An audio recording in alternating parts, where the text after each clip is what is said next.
बारामती नगरपालिकेसाठी आज मतदान पार पडतंय। यामध्ये धक्कादायक प्रकार समोर आलाय। एका मतदाराचं मतदानच आधी कोणीतरी करून गेलं असल्याचं समोर आलेलं आहे। बारामतीतील अहिल्यानगर देवी क्लब या मतदान केंद्रावरती हा सगळा प्रकार घडलाय। अमित दिलीप कुलथे यांचं मतदान हे आधीच झालेलं होतं। अमित कुलथे मतदान केंद्रात दाखल झाले आणि त्यानंतर त्यांचा हा प्रकार लक्षात आला। यानंतर त्यांच्याकडून निवडणूक केंद्रातील कर्मचाऱ्यांची टेंडर वोट फॉर्म भरून घेतला आणि त्यानंतर अमित कुलथे यांनी हे मतदान केलेलं आहे।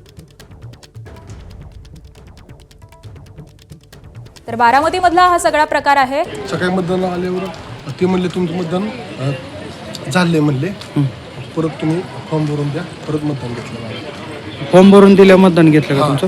परत मतदान घेतलं फॉर्म भरून आधी ऑलरेडी झालं होतं तुमच्या नावाचं। आणि याच संदर्भामध्ये आपण अपडेट जाणून घेऊयात। आमचे प्रतिनिधी जयदीप भगत सध्या आपल्या सोबत आहेत।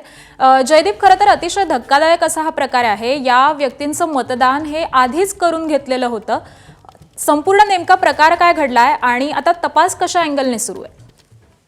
खरं तर आकांक्षा, आपण विधानसभेला पाहिला असेल की मतचोरीचा मुद्दा असेल किंवा बोगस मतदारांचा जो आहे तो मुद्दा समोर आला होता।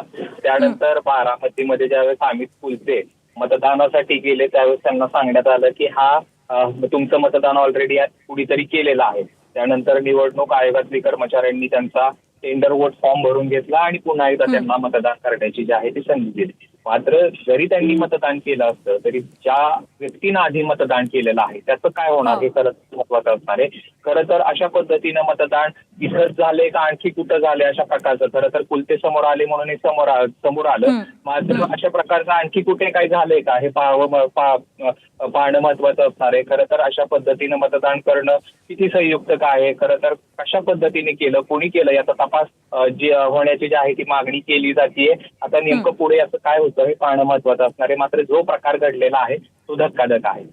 आकर्षक, अगदी बरोबर आहे जयदीप, धन्यवाद या माहितीसाठी। अपडेट जाणून घेऊ।